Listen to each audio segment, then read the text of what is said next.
Good morning, good afternoon, good evening, and a very happy St. Valentine's Day massacre to you all.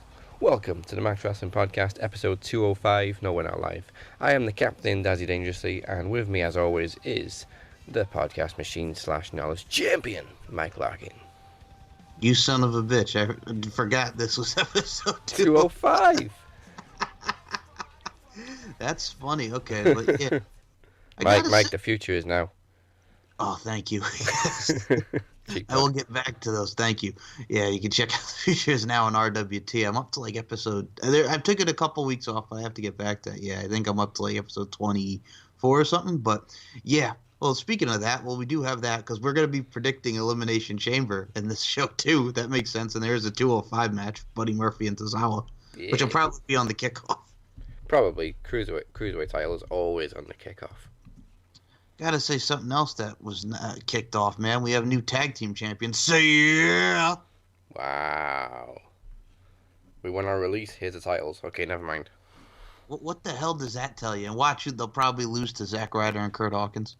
Yeah, because, we gave you a belt, so we've been listening to you, but yeah, you're going to drop to Zack Ryder and Kurt Hawkins. Who else has allegedly asked for their release? Mike Kanellis, give him the Cruiserweight title. Yeah, give him the Cruiserweight title. Dolph Ziggler will have another run as US champion. Oh, Brock Lesnar's in talks with AEW, so he's going to be Universal Champion for another 5 years. Batista's going to come back and win the world title. Yeah.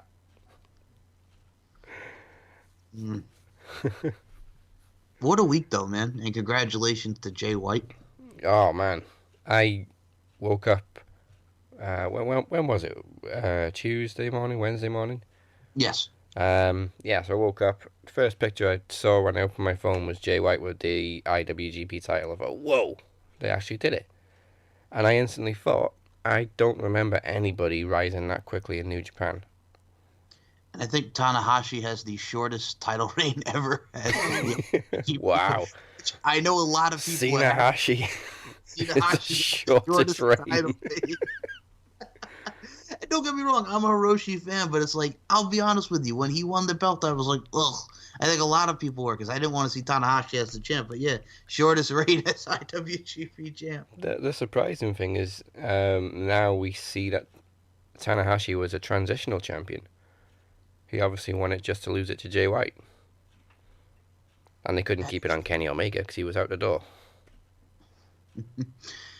You know what it is too, dude? Like, I'm very happy because, and of course, this is where we curse out goddamn that fucking Dave Meltzer who thinks it's, he's not ready or whatever. I'm like, shut the fuck up, Dave Meltzer. He's one of the hottest talents in New Japan, and it's too soon and blah, blah, blah. Fuck you.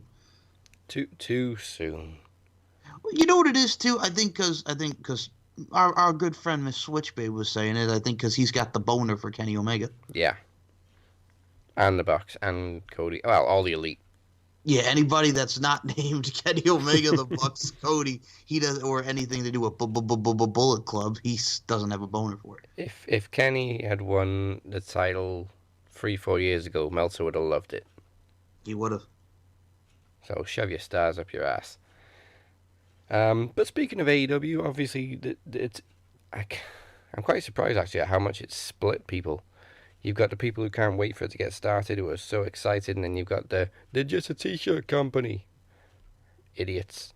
Who obviously ride WWE's dick and are just sick of hearing about another company.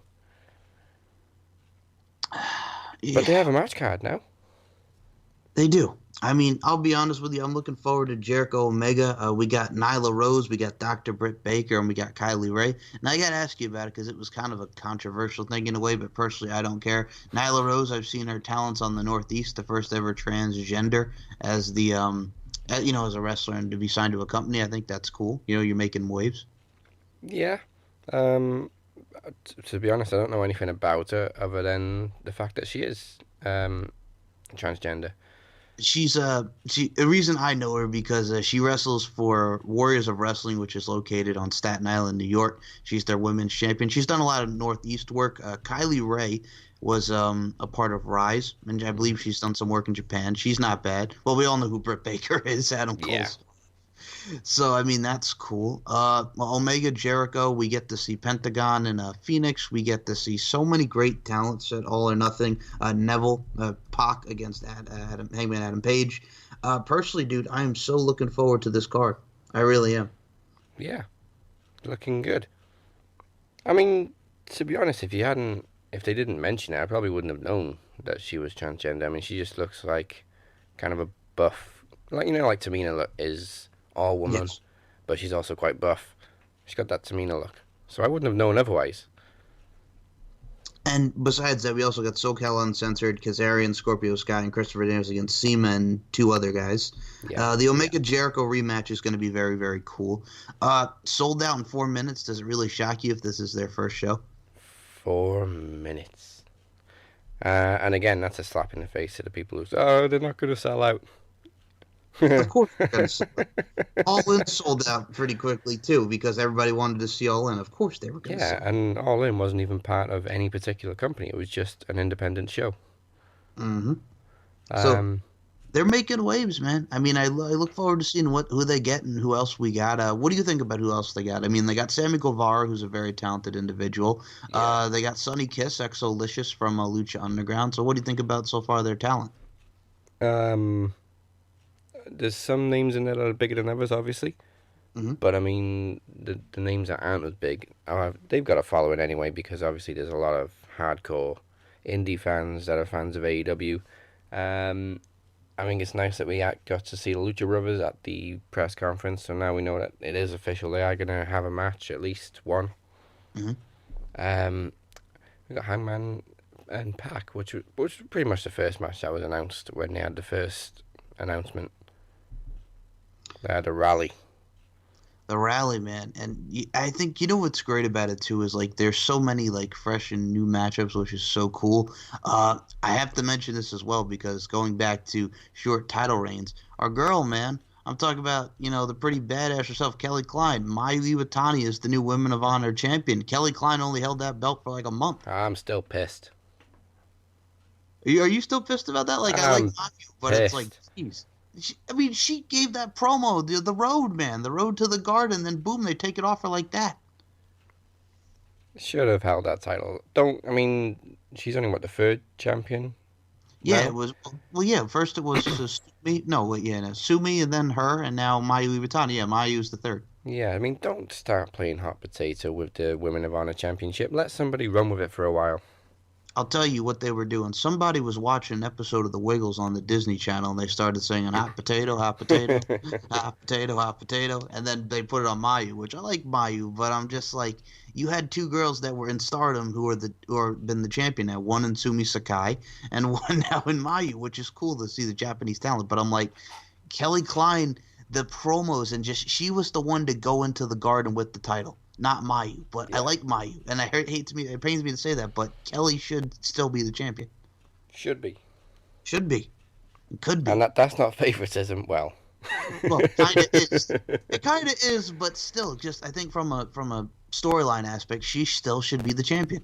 yeah, Just like a little more favoritism is like tomorrow. Well, as we're recording this, it's Thursday. Tomorrow, Killer Cross should win the title, but they're probably going to keep it on I'm a Survivor, Johnny Impact. Johnny rents a name. Johnny Renta name. Oh my God! And well, that also brings us to the fact that does it shock you that they had less than 10,000 viewers on the debut episode on Pursuit? No, No. I but mean, I don't even know what the regular audience is for the Pursuit channel. I don't know either, but it's gonna be lower than 10,000. And Yeah, then I look at all right, because I see these Twitch things and I see them go up and down, up and down. So I know I don't sign up for Twitch. I watch it through the internet, people, because I am not signing up for Twitch. same Make way it, I watch Raw and SmackDown because I ain't paying Sky Sports. So see, you know what's up, Daz. You know Yeah, what's up. So, I'm so not there- adding another 50 quid to my monthly bill. so- I love you, man. So the Twitch subscribers go about 7,000. It's like 11, 12,000 for them. And like the first week on Twitch, they were at like 10,000. Then it's just been going down to like 7,000. And the last week was 6,000. And this week again was 6,000. So Yeah, the highest this week for peak was like 7,000 something as I'm watching this, and then it just went back down to 5 and 6,000. But hey, you get a post show afterwards, and then you get to see Josh and Don during the breaks talk about Yippee Skippy. We're watching Impact, and I'm just like, ugh, ugh. It's just it blows. But they'll defend it, like you mentioned. Yeah, but Twitch. Yeah, but we got Twitch. I mean, they haven't had a serious TV deal since Spike dropped them all those years ago. Exactly.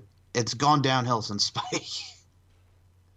Because again, you see Destination America, and you're like, who? Then you see Pop TV, and you're like, who? And now fucking Pursuit, and it's just like, good God, you cheap sons of bitches. Never, never heard of any of these channels. And every time they went with a new one, it seemed like less people had them, and the numbers just dropped and dropped and dropped with each TV deal.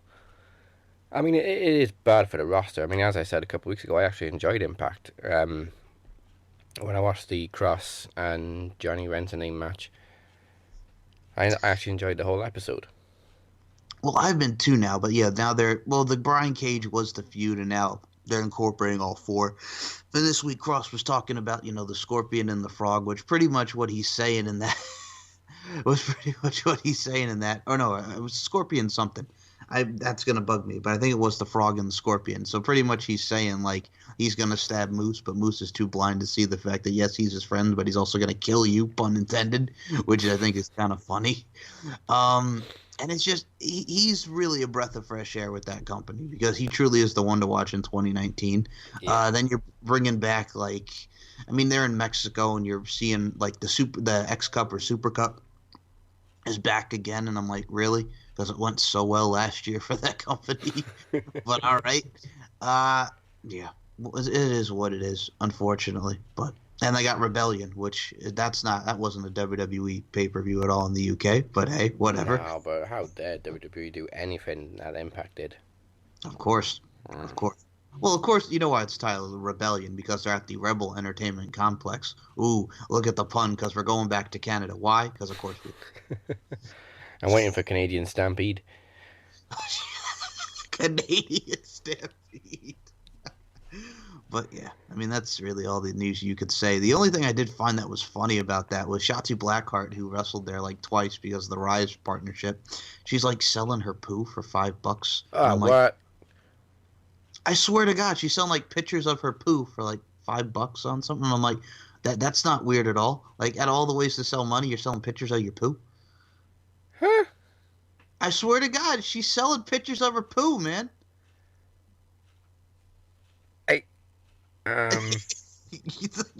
Priceless. That's that bullshit. I gotta get this up. That sounds like the kind of thing I would expect from Priscilla Kelly. My God. Dude, somebody booked the main event of, I forgot what promotion it is, but it's the Dick versus the Tampon, because Joey Ryan's going to fight Priscilla. Oh, yeah, I saw that. And Joey Ryan tweeted, "Rest in peace, professional wrestling." Yeah. Oh, my God. And then he's the one telling that Rip Rogers isn't over, and then Jim Cornette goes, "Listen here, you stupid motherfucker!" And then he went in on the conversation. God, he's just pissing everybody off. Oh, man. God, I got to look for... Yeah, she's selling snaps of her poo to fans online. Good Lord. Okay. I'm genuinely lost for words on that. Yeah, after paying $5 for a shot of the poo, a mystery purchaser messaged the self-nicknamed Filthy Filipino on PayPal saying, "I'm doing this to support you, not because I'm some weirdo." But yeah, selling her poo, man. $5. I'm even more flabbergasted by the people that would actually pay for that. Some people are paying for Shotzi's poo. Some people need fucking Jesus. Exactly. I love you, man. And that's coming from me. Yes, knowing you, saying that is kind of... I burn when I walk into a church. Oh, well, Jesus, man. Okay. Poo aside. Poo aside. Oh, man, we could take that in different ways. Oh, my God. Yeah. Anyway, Sasha Banks is cleared to wrestle for this Sunday at the Chamber. Yeah, and it's WWE that announced she was cleared, not the dirt sheets, which kind of makes me think it wasn't a legit injury in the first place. No. Unfortunately, Mustafa Ali was not. And now Kofi, who made it. My God. Wow. Tuesday night, Kingston. Jesus. And then, of course, Randy Orton won RKO out of nowhere, and he's the last one in. Yeah, it was kind of an abrupt finish to SmackDown. Like, it was actually RKO pin, and then we fade to black. So, obviously... You're still flabbergasted by the poo. I am, yeah. The thing is, though, SmackDown's 2 hours, Raw's 3 hours, so if they were going to do the same thing they did on Raw last year with Rollins going over an hour, they kind of would have to rush the ending on SmackDown.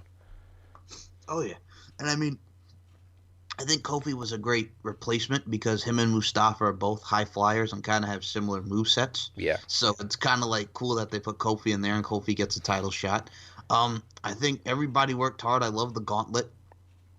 Then you see a lot of similarities as at Raw because Raw we had the fact that Bayley and Sasha are going to be the first in, and now Mandy Rose and Sonya Deville are going to join them in the chamber as well. Mm-hmm. Which I'm cool with that. I mean, it makes sense because they have all chamber experience before and the others don't. Yeah, I'm not too keen on a new name, Fire and Desire. Well, Tina Marie says hello, God rest her soul. That was a great song. Her and Rick James, Fire and Desire. Oh yeah, it's a great name for a song, but for a tag team, it's kind of gimmicky. Well, Desire would be Mandy, and Sonya brings the Fire and Desire. I can see that, yeah. I mean, I don't know why they dropped the Absolution name. Well, I know, but I mean, come on, Des. Fabulous Glow for Naomi and Carmella. Oh, jeez. Again, gimmicky. Actually, you know what? Going back to the Gauntlet match, it's very surprising to when you realize that they were actually gonna give that what they did with Kofi to Mustafa Ali because he's only been on the roster a couple of months.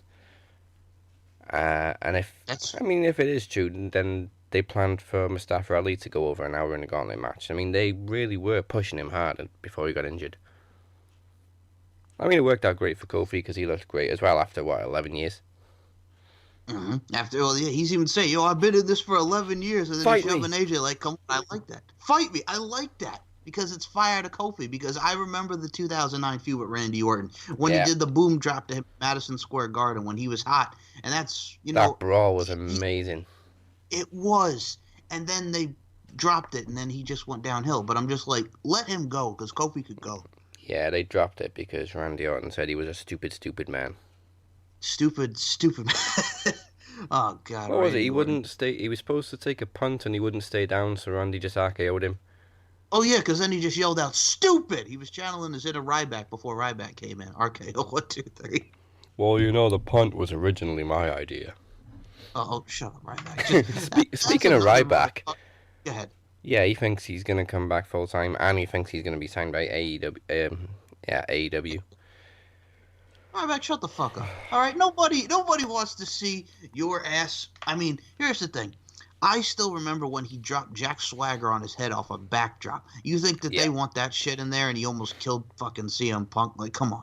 I can hear it now. Well, I was supposed to be in the main event of All In and I was supposed to defeat Nick Aldis for the World Championship, but they gave it to Cody. I just fucking hate that man with a passion. I really do. And you know what it is, too? Ever since the Punk thing, and ever since that whole thing with WWE, and then he left, and everybody's like, oh, he's going to go to Impact, they're going to sign him. No, they're not going to sign him, thank God they didn't sign him. Even Impact didn't want him.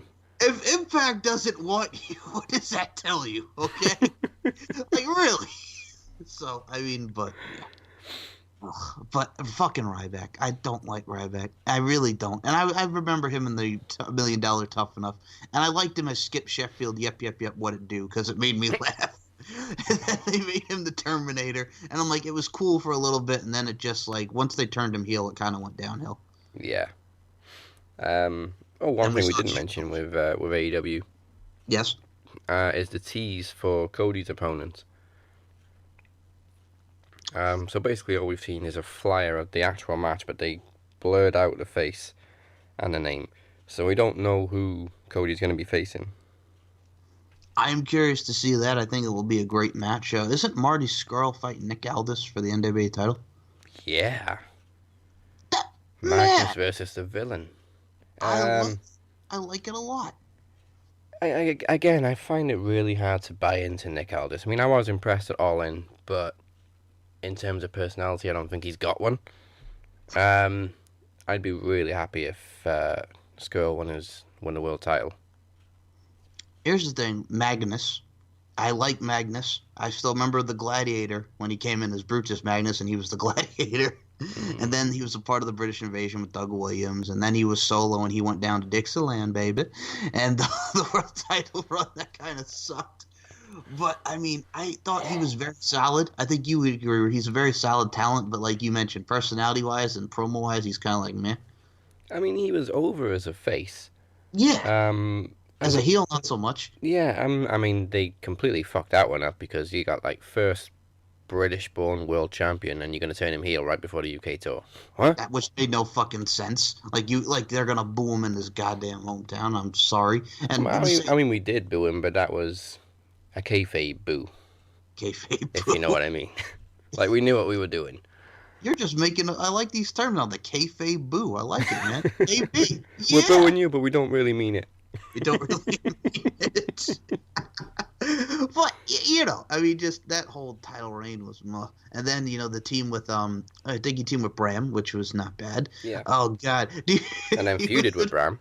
Yes, he feuded with Bram, and oh God, fucking the James Storm feud where James Storm threw Mickey James off the train track. Oh man. God. Oh, good Lord. But yeah, that stuff. And I got to tell you something right now. I love his girl, man, Camille Gain. I love that girl so much. Just standing with Magnus looking all fine as wine, man. I'm sure Marcy does as well. Well, you know who apparently she's with? Because I was looking to see who she's with. You know who she's apparently with? No. Braun. Wow. I think somewhere I was reading that they were dating, which I'm like, you lucky son of a bitch, Braun, to get that girl. Wow, she's getting these hands. Literally and figuratively speaking. Who was Braun with before? He gets around, man. I don't know, but I think I remember seeing Camilla Kane being a part of that. But I'm like, hell yeah. Because Braun is just with that girl and she's fine. Well, they're both Southerners, so I mean, it kind of helped get these hands. You know what they should do just to balance it out is partner Mickey James up with Braun. Oh my God. Oh, they would be hardcore country? Hardcore country. Monster country. Monster country. Yes. And Braun can sing it as well. A monster country. Oh my God. Speaking of Braun, we're going to do predictions on this, Daz, but yeah. I'm tired of this, man. I don't want to see Braun and Baron Corbin again. I don't care if it's a no disqualification match now. I don't want to see it again. The match can figuratively suck a dick. Yes. I used to like Baron Corbin, but every time I see his name now, I'm just like, ah. Yeah, and I don't want to see that match again. I know Braun's probably going to win, but I don't want to see it. You're also not a GM anymore. Stop wrestling in a goddamn suit. Just you're not mini corporate Kane anymore. Mini corporate Kane. Oh, and I think with this week, you know, with the whole thing with Kurt Angle and them teaming up against Baron, Drew, and Lashley, which, I mean, that was cool. With Finn Balor in there to Finn to get the win. What do you think the fact that we're doing a handicap match where Lio Rush can get pinned and Lashley loses the Intercontinental title? Instantly reminded me of The Rock against Booker T and Shane O'Mac. This also, I'll bring it to the UK in this. Reminding me of Rebellion with Brock Lesnar and Paul Heyman against Edge for the undisputed title. Yeah.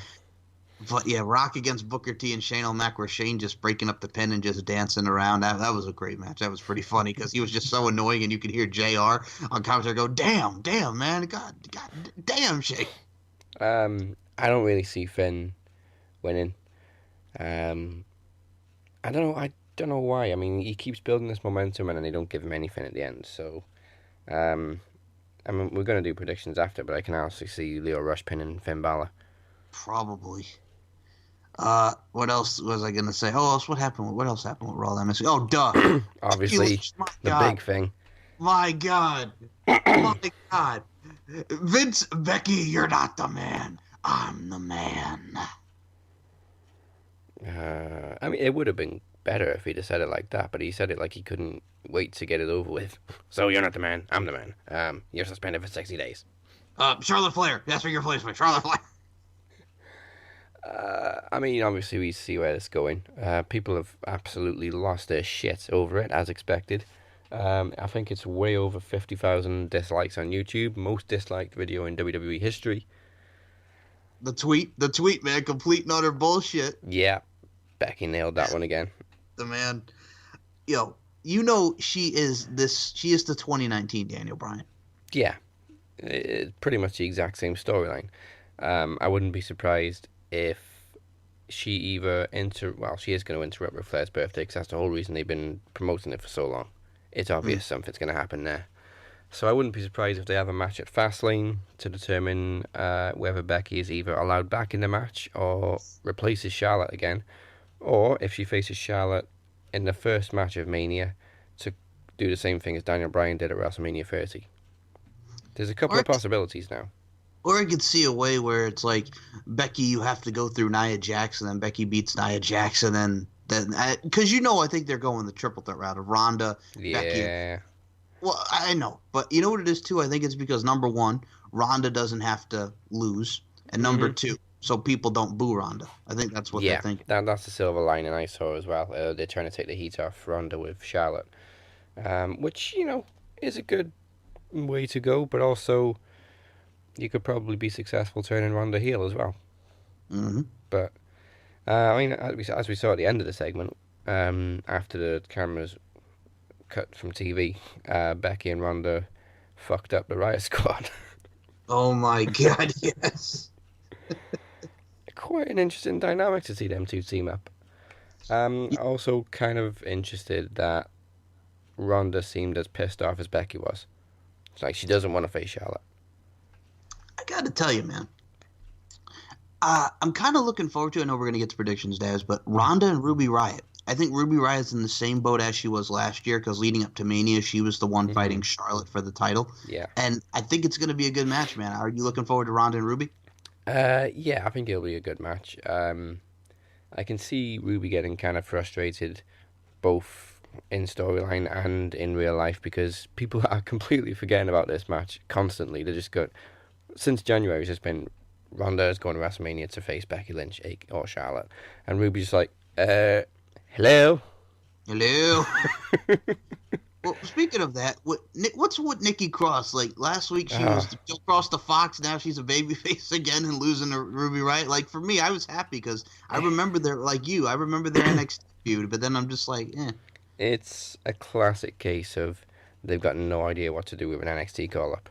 Speaking of not what to do with an NXT call-up, I am the top 1% loses in a week to an Inside Cradle small package by Dean Ambrose. Ethan. I didn't think I was going to say this, but I think they called him up too soon from NXT. I mean, he had a few good matches, but he didn't really do much in NXT, even though we all knew what he was capable of from Impact, of course. But if you only know his NXT run before he came up to the main roster, then he really hasn't shown much.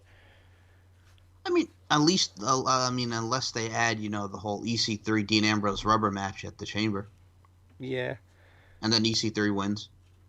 Hopefully. Yeah, what the hell was that with Dean? Because Seth Rollins is cutting the promo with Paul, which was fine. And, he's going to win. And then Dean Ambrose is just like, slay the beast. And then Dean Ambrose is going back to being a heel against EC3. Like, what the hell did they do with Dean Ambrose? I mean, he was a babyface last week. And then he was a babyface when he came down to Seth. And like you said, then he turned heel. I mean, Big Show must be writing the friggin' storylines or something because everybody's turning every week. Oh, my God. But, yeah, I mean, I like Dean Ambrose, but you know that I don't know what they're going to do at Mania now. Well, thank God we're not getting Dean Ambrose and Nia Jax. Yeah. Thank God. They canceled that pretty quickly. Thank fucking God. And number two, speaking of something they canceled pretty quickly, are we, seriously officially done, thank God, with Elias and Jeff Jarrett? Yes. Thank you. Move on. They just had to beat Jeff Jarrett on Raw because I'm looking at this and I'm like, for the love of God, if they do Elias versus the Road Dogg, I am done. But thank God they didn't. They did the thing where the Lucha House Party came out. Kalisto played a chord. Guitar shot to Kalisto, man. It was slightly better. I mean, at least Lucha House Party are current. I do kind of like the reaction when Kalisto started playing Elias. Oh shit, he can play.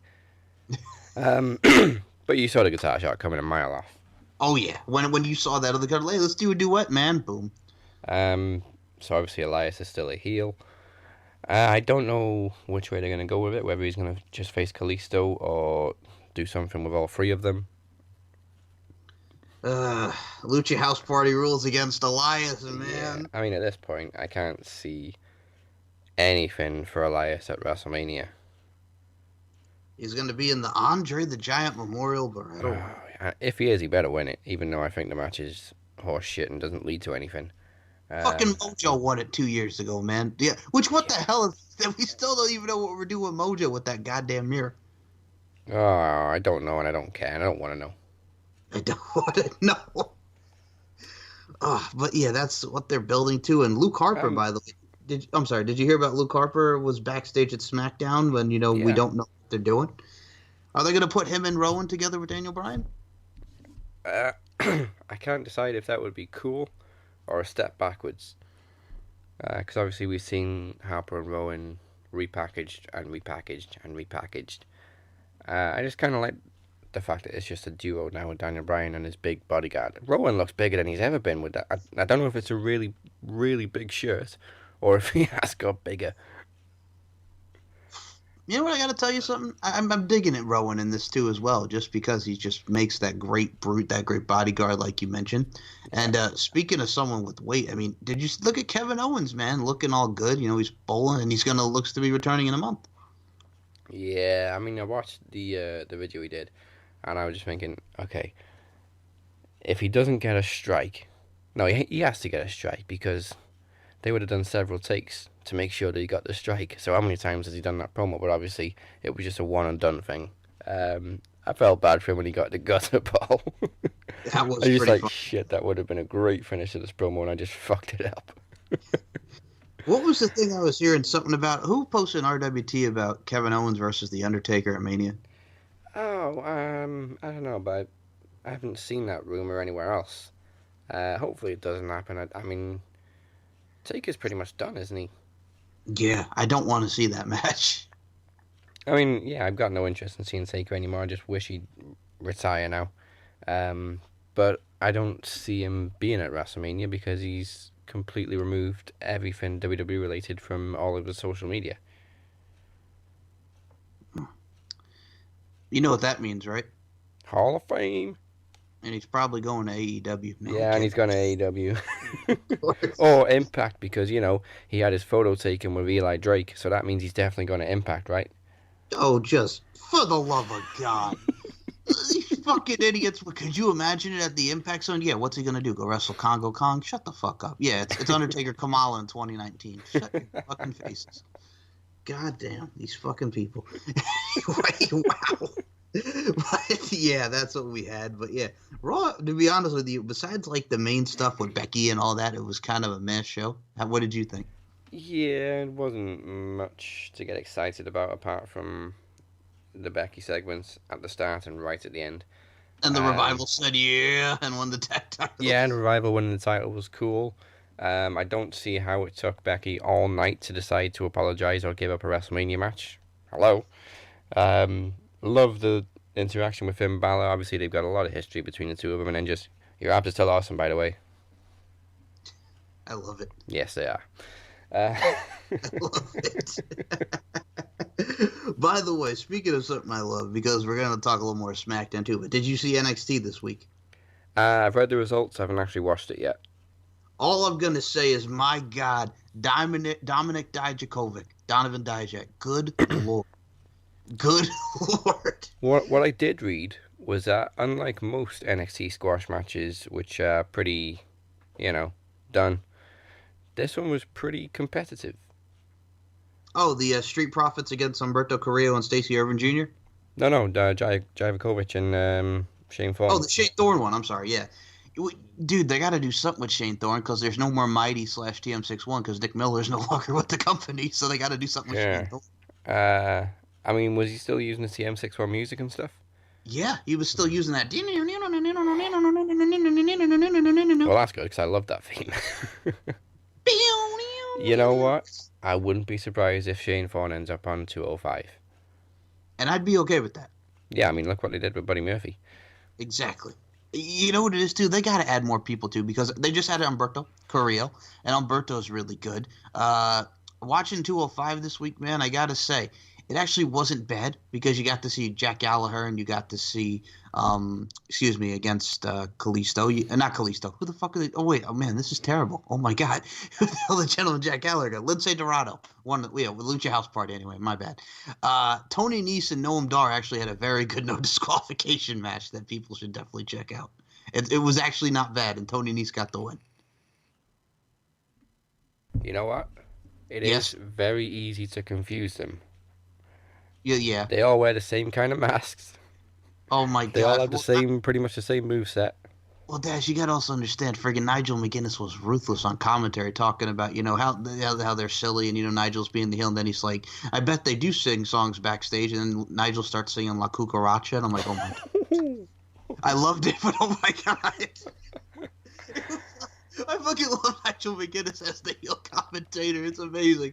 And then Aiden English was doing his thing, which was not bad. But yeah, I mean, that takes him back to the whole when Jerry Lawler was a great heel commentator back in the late 90s. He was always using stereotypes, especially when it came to midgets.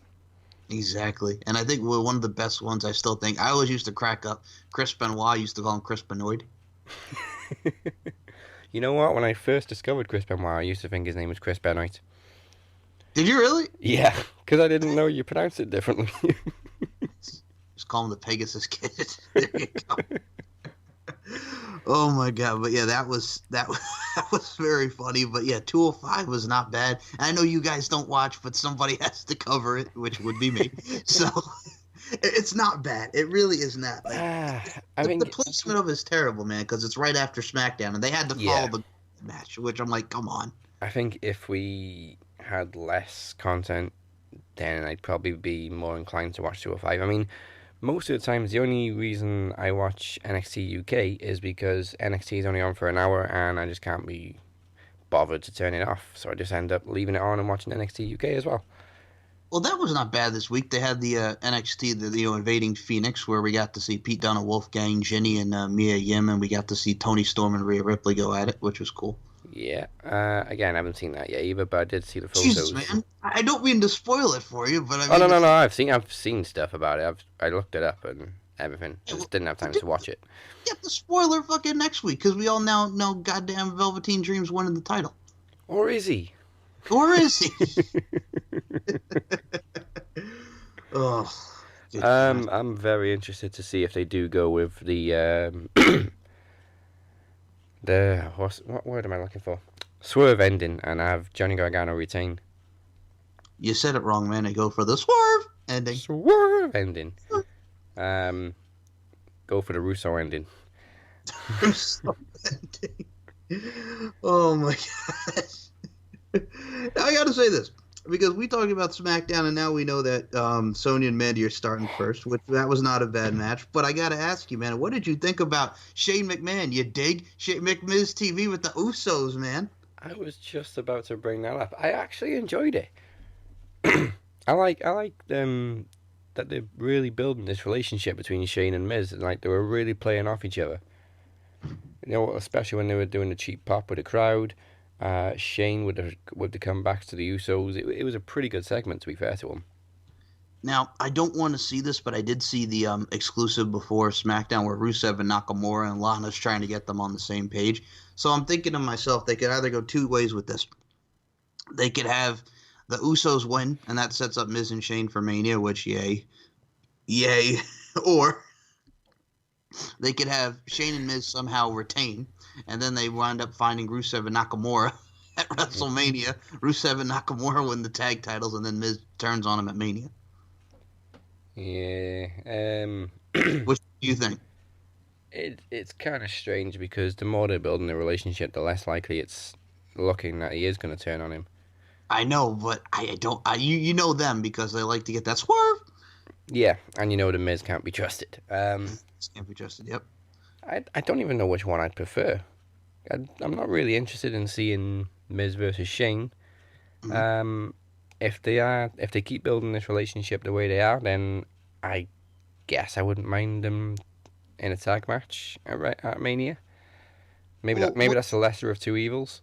oh yeah. Well, what do you call Rusev and Nakamura now as a tag team? Nakam Nakamashka. Nakamashka. Yes, Nakamashka.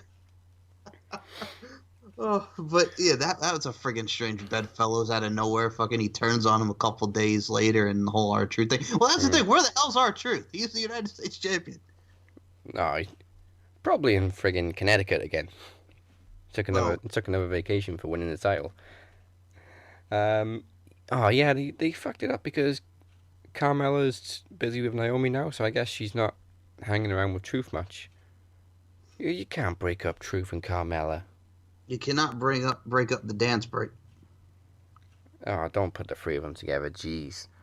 Oh, you get to see it now. Bring it to the floor. Feel the glow. Oh, the fabulous Truth glow. Fabulous. No, don't do this to me.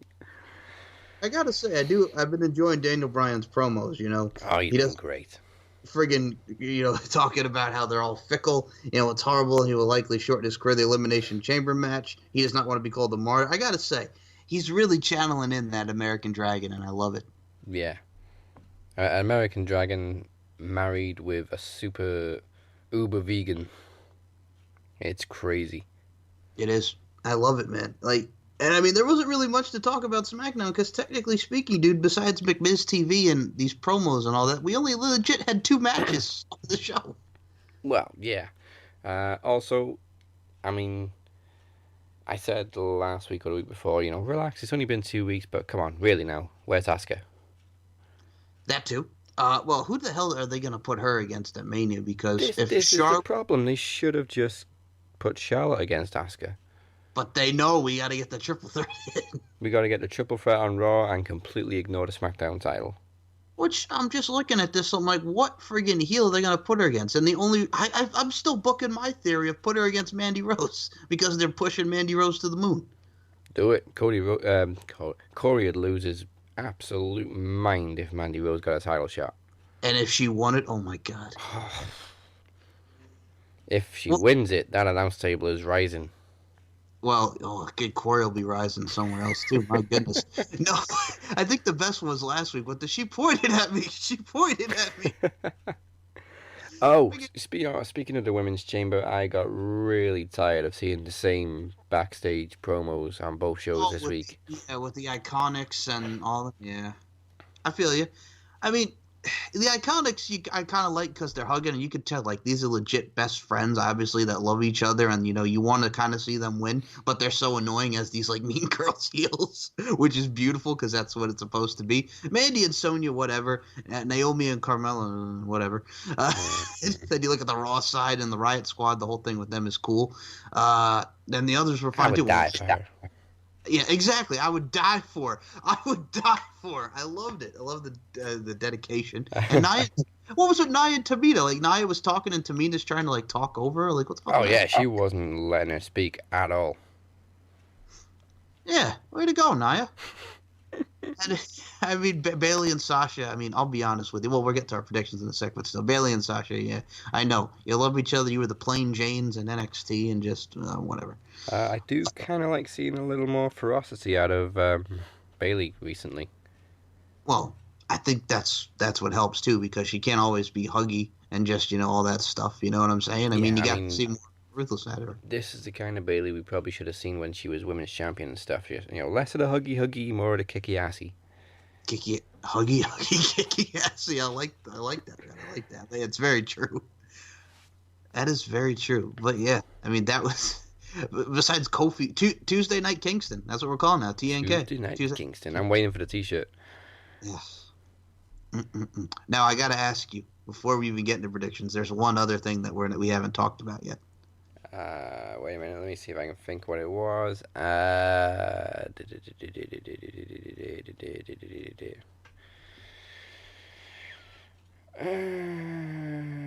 No, I can't think what it is. RVD and Sabu. Oh, please. United we stand. They're taking on the Lucha Brothers. Why would you book Sabu in 2019? Well, I could understand Rob Van Dam. I get that, but Sabu. You know what I don't get as well is obviously over the past couple of years, Sabu's been a bit of a dick. Oh, yeah. Both Well, to indie promoters, to fans, to fellow wrestlers, to people like Jim Ross, and everybody has called him a dick and every name under the sun. But now he's going to have a match in Impact. Oh my God, it's Sabu! God. Well, yeah. I think what was the last thing he said? He used the F word, and I'm not talking about fuck. I'm talking about the other F word. And I'm just like, this guy, he's just such a dick. Rob Van Dam, well, they're like, we're going to have extreme moments. And I'm like, I'm thinking to myself, well, I was thinking it was going to be like somebody going against Johnny, whatever my name is today, Impact, for the title. But no, it wasn't. It was going to be this tag match. I'm like, extreme. I'm like, oh, God, they're bringing back Rob Van Dam. And then sure enough, it's Rob Van Dam. But Sabu. I didn't get, but all right, because Rob Van Dam and Sabu for what we've seen in ECW and blah blah blah blah blah. I'm like, but Sabu looks like shit. Rob Van Dam, all right. Last time we saw Rob Van Dam in WWE, what was that, like 2013, 2014? 2014, yeah. Okay, and last time we saw him in Impact was 2012, something like that. I'm thinking. Yeah. Oh wait, maybe it was 2013 then, because he left Impact and went straight to WWE. And he went to Money in the Bank, man. Yes, yeah. That's right. That was 2013. Okay. Sabu, we haven't seen on TV since the EV 2.0 days, which is like, what, 2011 with that company? Oh, but yeah, just at least Rob Van Dam is still out there. I don't know who wants to. I hope Sabu doesn't bring the Jeannie Stifler's mum with him. Oh, Melissa Coates? Yeah. I like Melissa Coates. I can't say nothing bad about Melissa Coates. I know, but every time I see her, I just think that's Stifler's mum. Melissa Coates does have the yes, that's true. Oh my God, I'm blanking on her name for a second. What the hell was the woman that played Jennifer Coolidge? Coolidge. She does kind of have that Jennifer Coolidge vibe about her because she's a bodybuilder, and she was actually in WWE developmental for a brief time. Yeah. We've actually seen her on pay-per-view. So here's the thing. Remember Backlash 2005? Obviously, Backlash 2005. Yeah. Okay. So when Chris Masters did the Master Lock Challenge, she was the woman that took the Master Lock Challenge. But they had her like wearing a hat, so you thought it was a guy, but then the hat comes off, and then you realize it's a woman. Yeah, but she's still doing the thing, Melissa Coates. The 2019 audience would love that. Oh my God, yeah. But yeah, I don't want to see Sabu. Well, she'll probably bring the Genie. Well, a lot of fans are like, oh, they'll bring back Bill Alfonso. No. But they'll probably, I mean, it'd be a coup, but I like Bill Alfonso with the whistle. But, I mean, it's a one-time thing, and people are still losing their minds. And it's not more Rob Van Dam. I think it's just the fact, like, why, like you mentioned, why the fuck are you booking Sabu? Yeah. I mean, last time we saw Fonzie was in EV 2.0. That's true. But I mean... Jeez, the guy is... old? He's in his 60s. I think he's early 60s. 61. Okay. Well... all right, and okay, how old is? I gotta look. How old is how the hell old is Sabu now? I'm not sure. I want to know. Okay. He's 54. Sabu, yeah, 54. Rob Van Dam. How old's Rob Van Dam now? I think Rob's still in his 40s. Well, early 40s. Well, his girlfriend is on that WoW now. Have you actually checked out WoW yet? That's on Access TV. Wow. Women of Wrestling. No. It's not bad, man. Good. Van Dam is 48. Wow. Okay. Yeah, all right. He still looks all right, though. I mean, his girlfriend is on WoW. Her name is Chloe Hertz. Her real name's Katie Forbes. It's actually not bad because it's like, okay, because Tessa Blanchard's on the show, Santana Garrett. The guy behind WoW is David McLean, the guy that was behind Glow, the Gorgeous Ladies of Wrestling. Yeah. So it's not bad. Jade. Not Jade. I'm sorry. Where the fuck did Jade come from? Fire. Not Mia Yim. Fire, who is Kiera Hogan in Impact, and I'm like, I watch her on WoW, and then I watch her on Impact, and that is fucking night and day, dude. That is fucking night and day, because I'm like, she's so like cool, and there's more personality here. Then you watch her on Impact, and it's like, oh my God, Allie, come back, because they're still doing the goddamn thing with Sue Young, Rosemary, and Allie, trying to get the the demon out of Allie. Yeah, I saw that. Yeah, and Tesla's not bad. Santana Garrett's the champ. Amber O'Neill's on there as the Beverly Hills Babe. Who the hell else is on there that's not bad? But there's a lot of great talent there. Jessica Havoc is on there, which when I think of Jessica Havoc, I instantly get mad because I think of Sammy Callahan. And well, Mm. yeah. So, and it's not bad though. It's very Glow-esque, but it's actually kind of cool. Mm. So one last thing before we get on to Elimination Chamber. Not that I really care, but there's been a bit of a shake-up in the cast of Total Divas. Oh, Sonya Deville. Yeah, Rusev and Lana are out. Again, don't really care. Well, well, Mandy Rose was on Total Divas, so I mean, we'll see more Mandy Rose, which I know Corey Graves right now is just spinning just because the fact that we get to see more Mandy Rose now on Total Divas. But I mean, Sonya Deville, we get to see her with Seth Rollins' ex-girlfriend. Yeah. So I mean, what is this, like a milestone because it's the first ever lesbian on Yeah, Total I Divas? was just thinking that they're probably going to be the first lesbian couple on Total Divas. Which cool. Like I like Sonya Deville. I think she works very hard. I've been a fan since Tough Enough, so that's cool with me, man. Yo, But again, not interested in the show. yo, I Eva Marie may be coming back, man. jeez, please no. What? They'll be I like mean, bringing her on SmackDown, going, "Here we go, she's finally making a debut." oh Wow, my jeez. well, she at least defended, WWE against the porn star. Yeah, she did. I mean, obviously she's going to because she came from the industry, but that still doesn't mean she's any good in that industry. Well, she sucks, and she almost killed Carmella with that slice for number 2. I will never forget that. She almost killed poor Carmella. But yeah, and I mean, if she gets better and actually takes it seriously, I think she should probably go on the indies first before coming back to WWE. well, that Brian, You know, that's the other thing. I love Brian Kendrick as, but yeah, even Kendrick couldn't teach her. Kendrick cannot teach that woman, and I think her husband is also the problem because her husband has like a big mouth. Oh yeah, very big Fucking mouth. John, fucking dickhead. Like, let her take the fucking suspension. She got suspended. Don't try to like call WWE and get involved, you cocksucker. Fuck you. I don't even know where that came from, but yeah, fuck you, John. Fuck you. Because she got suspended the same time as Alberto Pero, and how'd that work out for him? Oh, he still thinks he's coming back to WWE. Dude, I'll be honest with Everything's you. cool with me and Triple H. I'll be back someday. No, he won't. When you challenged him and the Usos to fight you at the cantina that you work at. Yeah, you dick. You dick. Fucker. Also, dragged Paige through the mud. Yeah. And, she's pretty high up in WWE at the minute. Well, I gotta say this because Paige had her problems too, obviously, but still. Yeah, but she owned them. Oh yeah, and they both ruined each other, which was ridiculous. Just her being in that relationship with him was just so bad. I said throughout the whole relationship that it was toxic. It was very toxic, man. And did you see that came out? What Paige was like filming her mother, like going in front of the mirror. Did you see that video? It came out like, is this a deleted scene from Fighting with My Family? It's her and Soraya.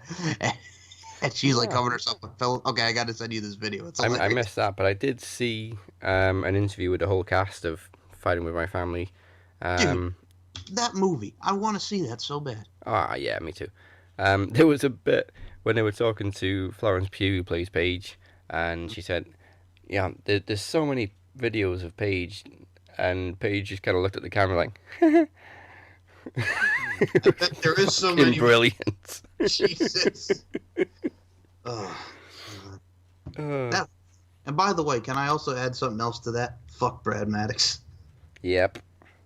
Yep is right. Fucking Brad Maddox.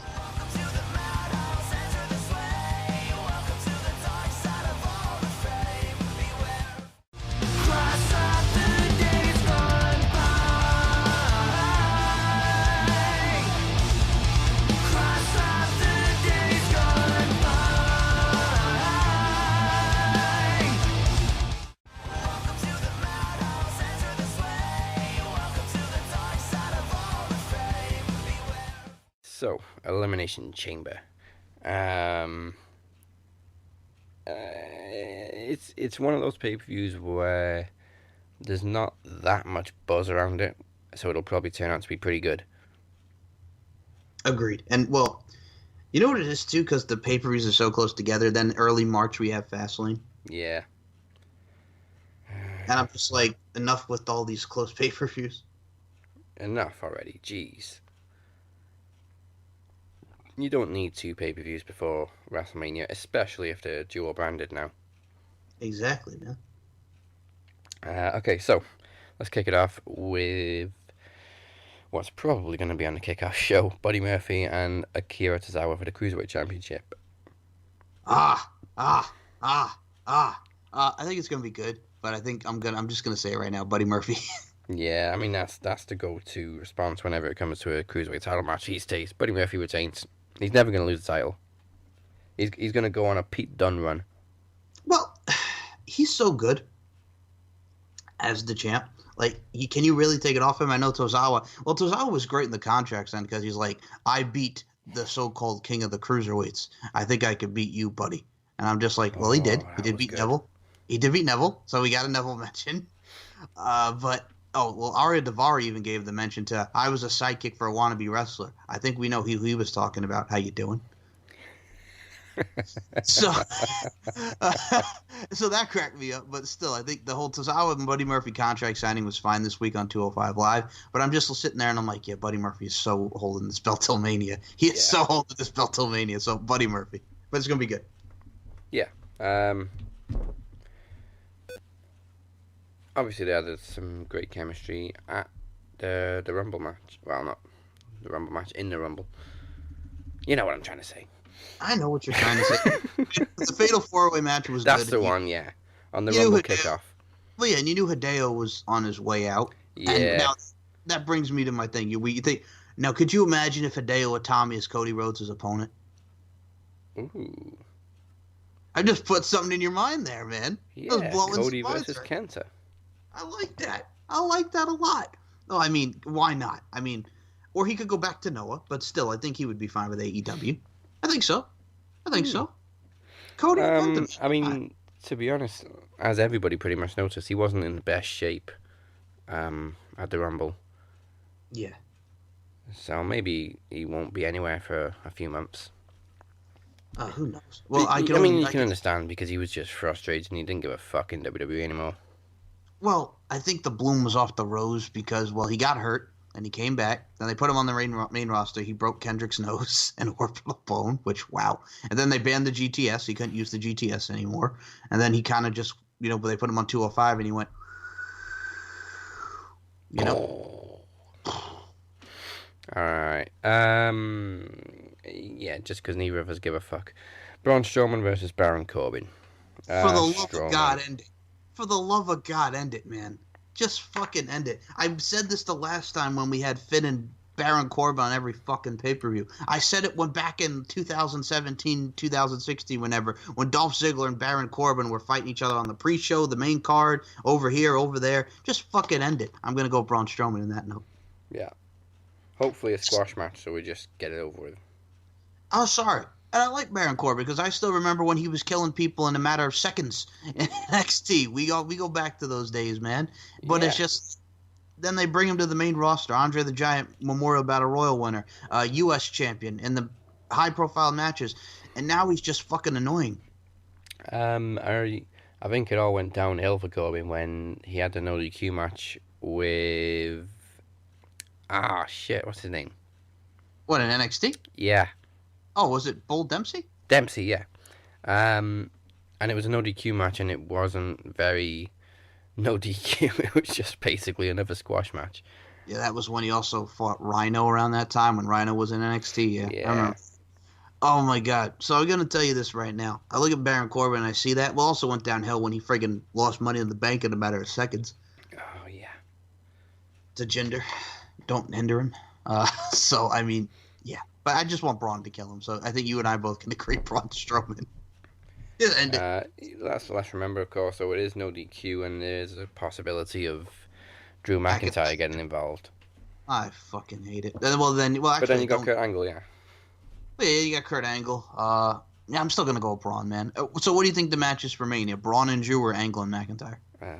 Hopefully neither. Where's the heat with Kurt Angle? Kurt seems to be slowing down. Well, I'm looking a little stiff. he's also 50. Yeah, that's what I mean. He's kind of getting to that point now where, maybe he's not the same guy he used to be. True. And by the way, there's actually good kind of that because I bet Kurt Angle's stiff. He's got a hot freaking wife, man. Have you seen Kurt Angle's wife? My God. He went from Karen, who's still hot, but who's out with Jeff, and he went to Giovanna. It's like, way to upgrade, Kurt. Yeah, you go. It's true. It's true. So, yeah, I bet Kurt Angle is stiff. So, that's horrible. But, yes, I bet Kurt Angle's stiff. Well, as far as this, anyway, if I could be serious for a minute, Kurt Angle. You suck. No, you do. Oh, wait a minute. Oh, yes. So Kurt. Oh, so Kurt Angle. Yes, he is slowing down, and I mean, we did see the match with Corbin on Raw, which meh. Yeah. Meh. I'm just saying because they could do a thing where Kurt Angle gets his win back on McIntyre at Mania, or they finally have Braun kill Drew. I'm kind of like whatever about this whole thing, but I do see Kurt Angle getting involved and McIntyre, so that's why I'm still going to go with Braun. How about you? Are you still going to go Braun, or are you going to go Corbin? You want to switch it last minute? Oh, no, I'm still going Braun.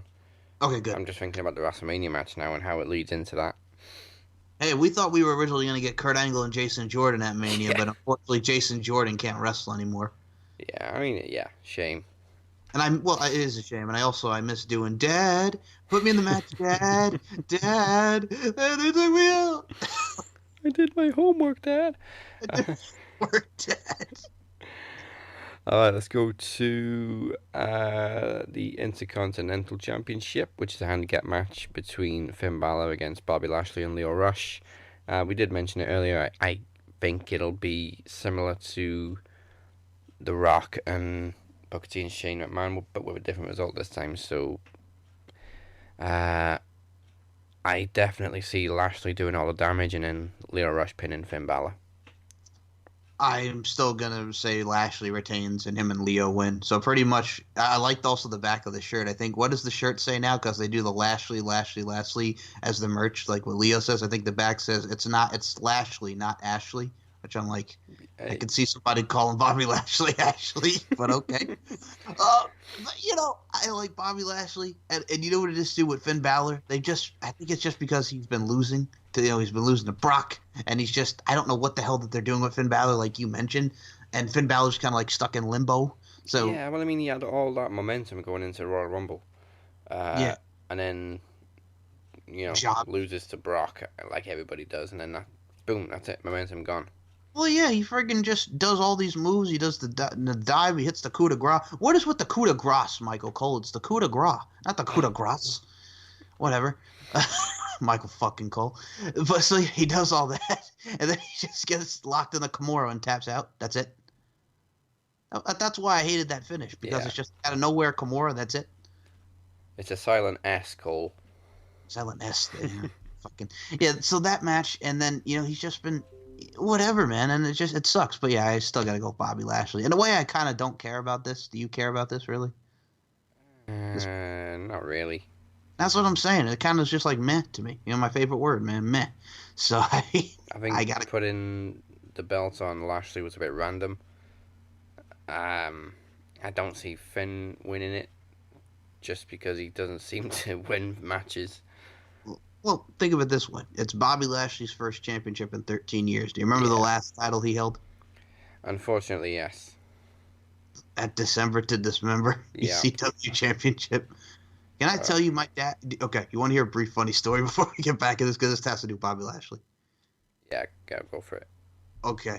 As everybody was mad, I wasn't mad that Bobby Lashley at the time won the title because they just moved him over to ECW. I think a lot of people are mad because they wanted CM Punk to win, which he should have won. I'm just saying. But CM Punk should have won and he got eliminated early. But I think my dad wanted a refund like a lot of people because it's like, they ended the pay-per-view at 10:15. I'm like, yeah. They ended the pay-per-view at 10:15. Yes, they did. 2 hours and 15 minutes of bullshit. That's what the fuck that pay-per-view was. The only good match was the Hardys and Eminem. Everything else was fucking shit. Even the Chamber, which still... The Extreme Elimination Chamber. Fucking what the hell was so goddamn extreme about that thing, man? Like that match was just dog shit. And then you got fucking Big Show who was on the out after that, and then Paul Heyman left and Oh, fucking God. you just reminded me. You know the backstage interviews we were talking about with the women in the chamber match, Yeah, yeah. and Sonya says, have you been thrown onto that grate? We know what it feels like. It's padded now, Sonya. Oh yeah, that's right. It's not steel anymore. Like it's been, they kind of padded it now, so I mean it's still gonna hurt, but it's kind of Yeah.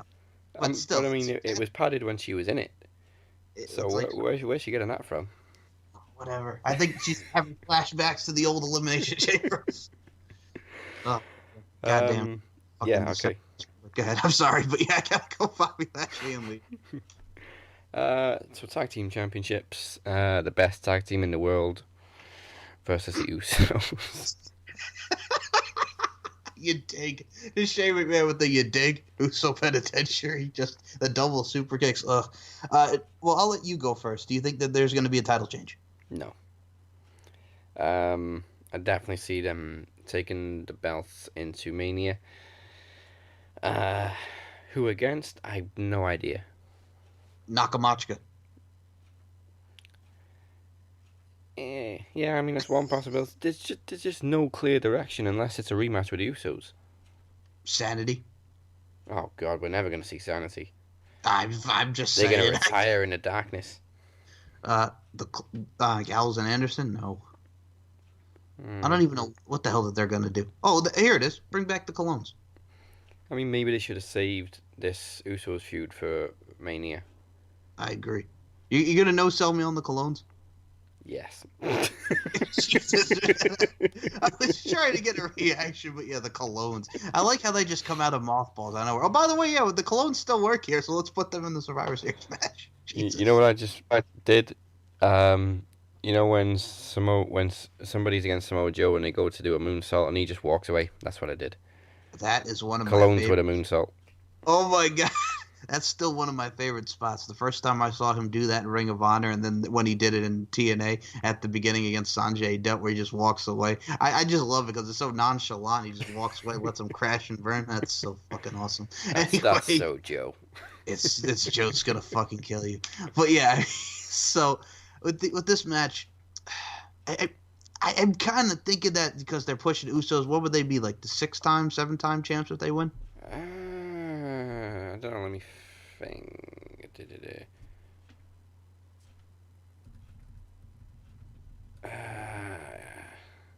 Usos. So they won the WWE tag titles twice, SmackDown 3 times. So yeah, it'd be the 6th time. Okay. Well, they've been pushing that, so I'm kind of thinking the Usos are going to take the belts, but we shall see. So you're gonna say Miz, the greatest tag team in the world, that is Miz and Shane McMahon. Yeah, I'm saying Miz and Shane retain, take the titles into WrestleMania, maybe lose them and then break up, or maybe retain them and just keep on going. Because you don't want to let Miz's dad down. That is true. Don't let Miz's dad down. You kind of got me. Also, Shane's going to be in NCIS. I heard a that. bit random. That's cool. I like that. I didn't know Shane could act. I was about to say, man, are we going to see a Shane O'Mac shuffle in the NCIS? Oh, he's going to be a witness. That's what happened, you dig? That's what happened, you dig. I was waiting for him to say, we want the gold sucker, challenging his inner Booker T, but didn't say, Hulk Hogan, we coming for you, N-word. He was challenging his inner Booker T. We want the gold sucker, you dig? I hope in NCIS Shane is part of some gang and he brings in the Mean Street Posse. Oh, Rodney, Gas, Joey Abs, the whole nine. Remember the whole thing with Joey Abs and Stephanie? Yes. Wow. He hates Matt Hardy still to this day, Joey Abs? Yep. Oh, that was brutal. Joey Abs and Matt Hardy. Anyway, I gotta go, dude. You know what? You kind of convinced me. I'm gonna say Miz and Shane McMahon. Yeah. I never thought I'd say it, but they're on a bit of a run right now. Well, I think it'll be very competitive, but I think there's something like the Usos will slip on a banana peel or something will happen, and then Miz or Shane. Dude, you think Shane will do that shooting star press again? No, I think he'd save that for Mania. All right, but yeah, I mean, something's gonna happen where I think like because like they're shocked, everybody will be shocked. Like there'll be like a shock finish and they'll win. It'll be like, oh my god, they still retain, something like that. So I could see that too. So yeah, I'm gonna go Miz and Shane. I can see maybe Shane getting beat down and then Miz just comes out of nowhere with a skull crushing finale. That's true. We shall see though. I mean, Shane McMahon's living the dream, man. He wanted to be tag champ. Yeah. He's living the dream. Do you realize that this is the third belt in history that Shane McMahon has held in WWE history? European. Hardcore? You in hardcore? Yeah, hardcore. Yeah. Dude, the iconic moment with Steve Blackman falling off the SummerSlam set. Of course, yes. Ugh. I just Shane always remember him as European champion. Yes. Friggin' out of his mind with the hardcore title. I still remember that with Blackman. He's running, getting beat down. They climb up there, and then he just, boom, Shane was an absolute kamikaze back in the day. I think when you see him now, it's just, well, what is it like when you see him now and he's doing the elbows and, the coast to coast and all that? What does it look like to you? Did back in the day. I mean, mostly he's not the same as he was, obviously, 20 years ago, but when he goes for coast to coast or the elbow, it's still so freaking smooth. It is. And I think he's in great shape, too. Yeah. So, but yeah, I gotta go. Yeah, Miz and Shane. You're convincing me on this, Daz. I gotta go Miz and Shane. It's not always good when I convince people to change their predictions. That is true. Well, you've worked out because you kick our asses at these predictions sometimes. I think I've only won like a couple of these predictions. It's just either you or Kenny that kicks our ass. Courtney did very well on the Rumble, but then kind of slipped up at the end. She was almost getting a full house until we got to, I think it was the last two matches. That's true, yeah. Well, of course she's going to pick. Well, we all love Courtney. We love you, Switch Babe. But you knew she was going to pick Finn Balor. Come on. Yeah. She's so. You got to love the dedication. Yeah, of course. Somebody has to. Yes. Much better. All right. I don't want to do both champion matches back to back, so we'll do the women's. Okay. So let's see what we've got in this for the first ever WWE Women's Tag Team Championships. We've got Nia Jax and Tamina, the Riot Squad, Fire and Desire, the Iconics, and Bayley and Sasha, and then we've got the Fabulous Glow. I'm going to tell you right now, it's not going to be the Fabulous Glow. Nah, I think they'll be the first ones out. I don't think it's going to be the Iconics. No, I would love for it to be the Iconics, but I don't think it's going to be.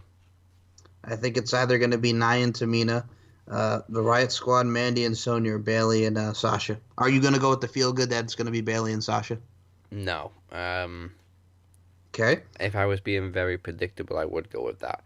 But I'm going for a swerve and the Riot Squad.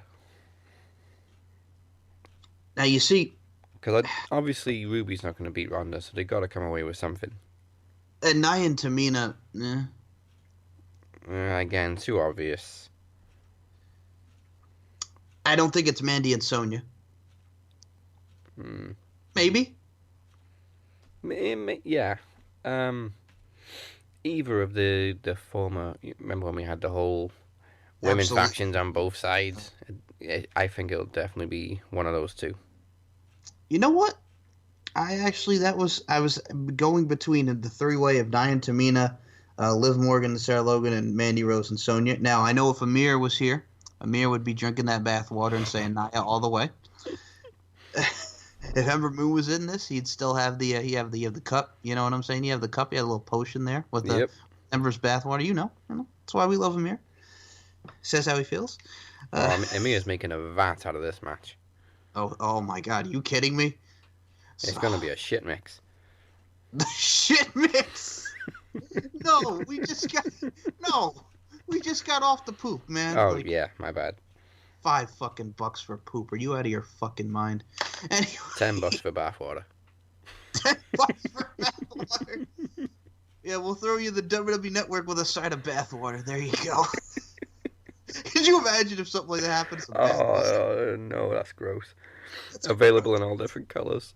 Available in all different colours. It depends how long the water's been there. Yeah. Okay. This is going downhill. Damn you, Amir. Damn you, Amir. So, uh, oh god, then we could start the dark horse and say, "Damn you, Kirkendall." Jeez. Oh my god. Whew. Okay, so the winner. I'm gonna go Riot Squad too. All right. I I think Nia convinced you on that one as well. Yeah, and I mean, well, Nia and Tamina, and I think Bailey and Sasha, like you mentioned, were like the obvious choices if it was a heel or a babyface team. So let's give it to Liv and Sarah. Let's Yeah. give it to Liv and well, Sarah's not really doing the whole, I like hunting anymore. So I mean, that's kind of good to see. Yeah. She had that look when Liv went, I would die for it. And Sarah's like, you ain't no rabbit. You ain't no rabbit. What is she? Of mice and men, you got to tend to rabbits. Who's she, Lenny? Good lord, man. But yeah, let's go with the Riot Squad. I get to pet the rabbit. I get to Spoiler tend the alert for everybody in English class right now. Oh my god, I remember Tend the Rabbits. Yes, friggin' freshman year we had to read that book and watch the movie. Oh my god, it's still an iconic movie. Now I have to ask you: is that not a hidden gem? I'm sorry, is that a screen gem for you and Butcher in the future, Mice and Men? Absolutely, it's a great film. Absolutely. All right, yeah, I just gave you guys a future screen gem right there. Nice. I love. I saw a meme a couple of years ago that was absolutely savage. And it was like a high school edition of Mice and Men, and somebody wrote on the front page, spoiler alert by the people, by the way, George shoots Lenny at the end.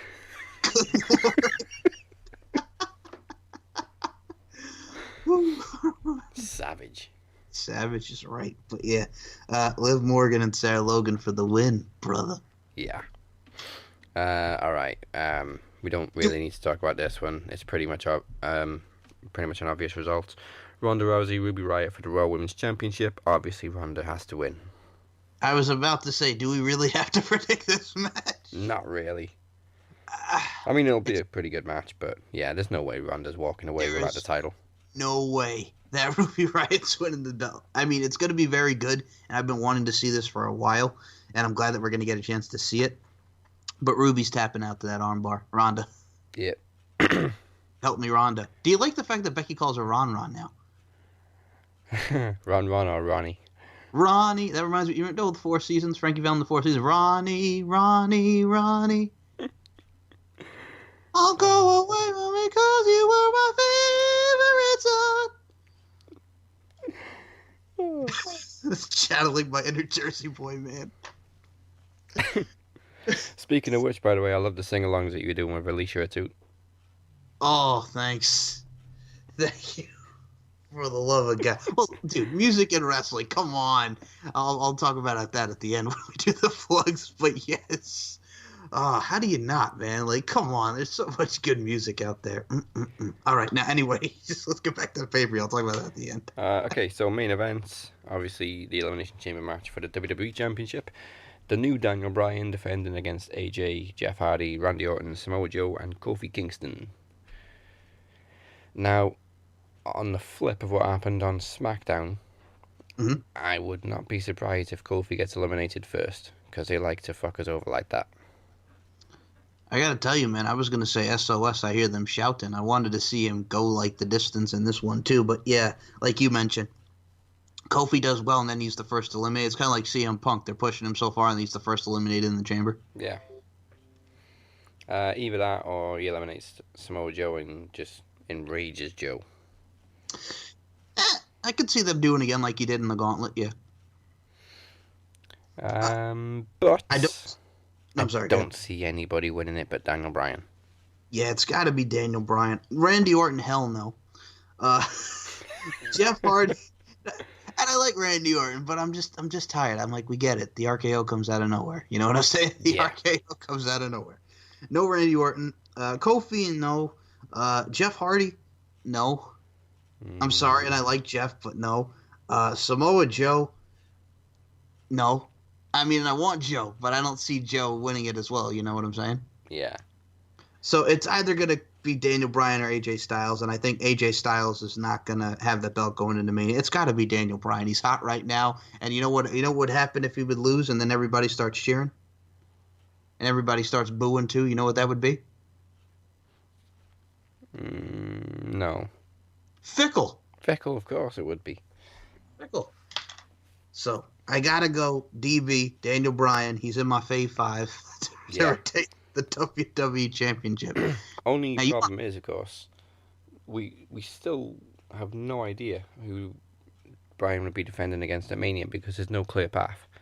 Oh, you know who he's facing at WrestleMania. Come on. I really don't. Oh, please, no.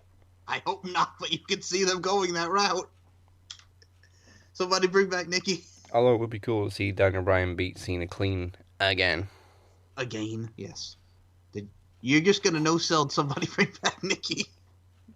I'm definitely no selling that motherfucker. Absolutely. Absolutely.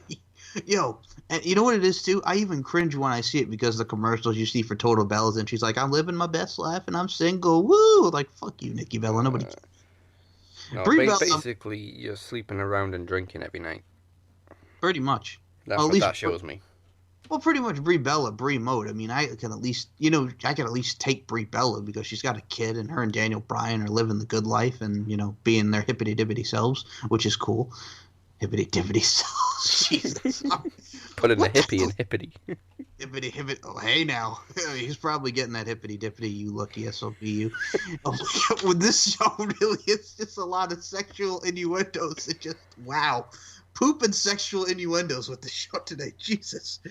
So, I mean, it's going to be really good to see this whole thing. And I'm going to tell you right now, Daniel Bryan, and I don't want to see Cena, but you could imagine them having him face fucking bald-headed Cena. Yeah. Yeah. And then Daniel wins again clean, but yeah, still Daniel Bryan all the way. But then, of course, what do you do with AJ, Orton, Joe? Battle Royal, man. Put them all in the Battle Royal. Put them all in the Battle Royal. You know what? I'd be happy with a fatal 4-way. Bryan, AJ, Orton, Joe at Mania. That'd be cool. I mean, it beats the Cena route. Yeah. Only question, of course, is will Ali be cleared in time for Mania? And also, I just want to hear that theme song. I'ma go hard, I'ma go hard, I'ma go hard, I'ma go hard. I gotta say, I love the entrance, but you know what also kind of reminds me of? You remember DJ Z in Impact when he used to have that thing? Yeah. Doesn't that kind of remind you of that? Yeah. But who did it better, DJ Z or Mustafa? Oh, easily Ali. DJ Z was annoying as fuck. You know what I gotta say to that? And he almost killed poor Jesse Sorensen. Oh, I'll never forget that. Oh. I'm legit watching this, and he does the moonsault, and I watch him hit his knee on his head. I'm like, is he okay? Because I'm watching this. I'm like, he has legit not moved. And then I got so mad watching that because I kept thinking, why would you tuck your knees in on a moonsault? Because he's stupid. But yeah, that guy. Well, and I'm no expert, but nobody tucks their knees in on a moonsault. Not from many matches I've seen Shawn Michaels do a moonsault, the 1, 2, 3 kid do a moonsault, Kurt Angle do a moonsault, everybody and their mother do a moonsault. I've never seen anybody tuck their knees like he did. Brutal. DJZ. Brutal. Oh, excuse me. Zima Ion at the time. Sounded like something you order at a club. Give me 2 Zimas. Fuck you. This ain't the 90s. Hey, what kind of batteries in that? It's a Zima Ion? That too. But you know that was the legit first thing I thought of when they announced that his name was going to be Zima Ion, and I'm like the drink from the 90s, like the pussy ass liquor that was in the 90s. Because when you're at a bar, nobody says, "Yo, get me 2 Zimas on that, man." No, they're ordering beer or whatever the fuck. They're not ordering 2 fucking Zimas. That's some pussy shit right there. And I don't mean to make fun of anybody that likes Zimas, but that does not sound hardcore, man. If you're ordering a Zima. No. Well, okay, now let me ask you, as a fellow UKer, and the pubs and all that good stuff. If I go into the UK and I say, "Get me 2 Zimas," what would happen to me? 2 what? Well, that, and wouldn't I get my ass kicked? No, they'd probably ask you how to make it. I'm just saying, I'm aware of your pubs there in the UK and the badassery, so I'm just saying, man, you don't order that pussified shit. I'm just trying to pertain it back to the toughness that is the UK. I'm showing y'all some love. I mean, a lot of pubs have kind of like local brews now, so you get like all these taps with these brands that you've never heard of, and it's just like, oh yeah, it's local stuff, and then it tastes like horse piss. Well, what is the best drink for you guys at the pubs there? Is it just Guinness, or what else is like the good shit for Oh, you guys? Foster's. Everybody drinks Foster's. Okay. Wait, how do you spell that? I gotta look this up now. Foster, like like Foster the people. Oh, okay, hold on. And it's a drink in the UK? Yeah, well, it's not from the UK, but that's what everybody drinks. Okay. Oh, yes. Okay, the Fosters. All right, now I see. We get a Foster. lot of Australian adverts for Foster's. Good day, mate. Oh, okay. So, Foster's Radler and Foster's Cold. All right. Now, see. Oh, yeah, Foster Melbourne since 1888, baby. Okay. All right. I didn't know that. That's cool. See, you learn the cultures. Now I know new beers. Foster. The only thing I know, and here's the thing too. The only thing I know about beers is because every time I would see Zach Ryder, he'd always have the Bud Light Lime. I'm like, Jesus, man, you really love you some Bud Light Lime, man. or the old Stone Cold IPA. Oh, we need that stuff. The Stone Cold IPA. I'm trying to record an award-winning podcast. God damn. I'm trying to do a world-class podcast with Sam fucking Roberts. Never forget that episode. Fucking awesome. Well, he always gets. What was it? His neighbor had a lawnmower or something? They're mowing the goddamn lawn, son, while I'm trying to do my motherfucking podcast. Why'd you turn that shit off, son? Goddamn. Oh, I love Stone Cold. Fucking man. Both shows are even good. The clean version, the uncensored version, Yeah. both are just funny. Swing a beer for the working man. So yeah, what the hell was the last match we were predicting? Oh yeah, the Chamber. Yeah, Bryan. the main event. Daniel Bryan, easily done. Okay. What's the other match? Oh, we did them all. Did we? Oh yeah, I was about to say Brock Lesnar. I'm like, yeah, fucking Brock Lesnar. Oh yeah, Brock's not defending his title on a February pay-per-view. No. Oh yeah, but yeah, that was the Elimination Chamber match, everybody. So Fastlane. What is Fastlane this year? Because I'm looking, right? Fastlane 2019. March 10th. So right, like not even, oh my God. So legit, not even like, how many weeks is that now until we have the next one? Because we're February 14th now. 1, 2, 3, like 3 weeks? Yeah. Good Lord. 3 weeks after we have the Fastlane. Why can't we just go to Elimination Chamber and just let it ride? Why do we have to stop at Fastlane? Again. We're on the fast lane to Mania. Yeah, but you keep making stops for new pay-per-views. Exactly. So how is it a fast lane? Oh, the last year's main event was that 6-pack for the title. That's right, because it was a SmackDown pay-per-view. But I still have bad memories from 2017 because you know what happened in 2017. Oh yes, unfortunately. That was Goldberg beating Kevin Owens in 22 seconds. You know what I've just noticed about Fastlane? Yes. They really like having Fastlane in Ohio. Have they all been It's like in the Ohio? third time they've been in Ohio. Like the first one was in Memphis, then it was in Cleveland, then it was Milwaukee, then Okay. Columbus, and then it's Cleveland again this year. Yep. But yeah, Fastlane and then Mania.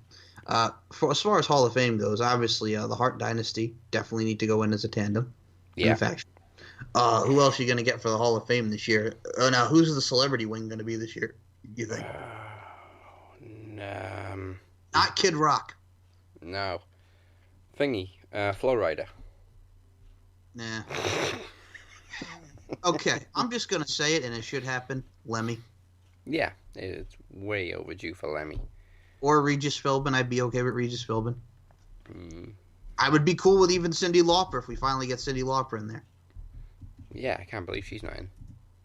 I don't get it, but yeah, Cyndi Lauper needs to be in. Who do you think the main attraction is for this year's? I mean, well, Undertaker? it's been speculated for a year or two that it's either going to be The Rock or The Undertaker. What do you think, Rock or Taker? I think Taker would be more likely because obviously it seems like he's not getting back in the ring anytime soon. Could you imagine that Hall of Fame speech? Wow. And again, removing all the WWE references and appearing more often now, it seems like he's getting prepared to break character, sort of kind of thing. Which obviously he'd have to do for the speech. Does he come out as Biker Taker? Yeah. Yeah. Biker Taker. Ugh. I'm still pissed that we're not going to get to see one last ABA entrance at Mania. I know. What was your favorite theme of the Dead Man? Was it the American Badass? Was it Rollin'? Was it the just the instrumental, or You're Gonna Pay, You're Gonna Pay? I gotta go with Rollin'. Very, very closely followed by You're Gonna Pay. There's no forgiveness this time. Yes. Jim Johnston, man.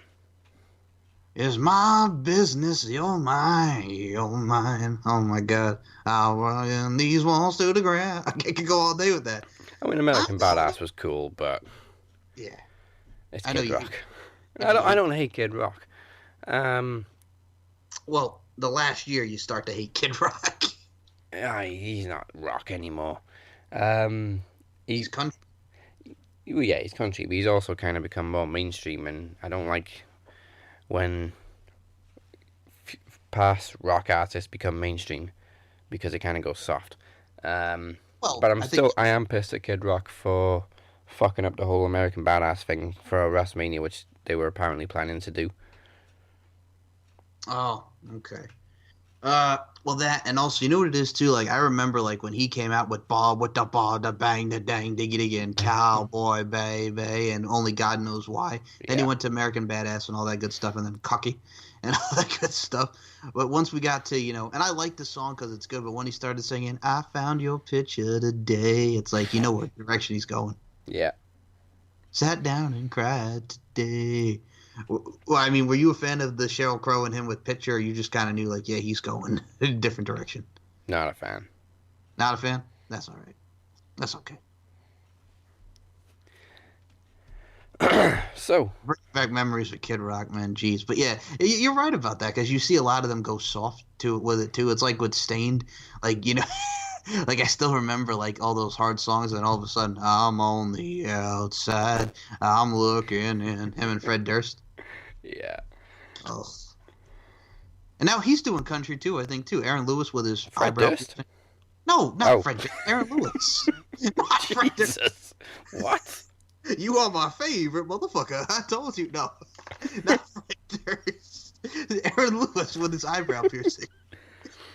I don't give a fuck about your generation. You don't give a fuck about my generation. Yes. Can you imagine Fred Durst doing country? Keep rolling, rolling, rolling, rolling. What? Keep rolling, rolling, rolling, rolling. Yes. Fucking country version of Nookie. I did it all for the Nookie. Come on. That is a golden idea. The country version of Nookie. I did it all for the Nookie. What? The Nookie. Also, you can take that cookie. Stick it over here.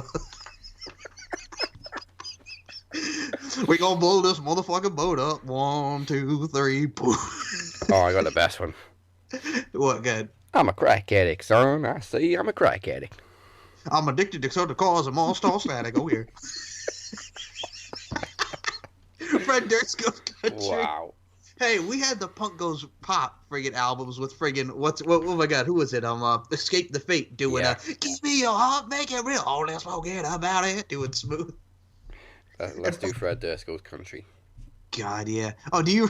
One more thing I gotta mention. Do you remember when friggin... Was it Day to Remember that did Nothing Says Hardcore, like doing a punk version of Since You've Been Gone by Kelly Clarkson? Yeah. What the fuck? Oh, well, the whole song was, that Since You've Been Gone, and they had that voice, it sounds like this, oh my God. And then they get to, how come I never hear you say, I just want to be with you. I'm like, he's singing it completely different the entire way, and then all of a sudden we get to the bridge, and it's like, oh, and I'm like, really? I say the best rock cover we've had of a pop song is still Seaver doing George Michael. Yes.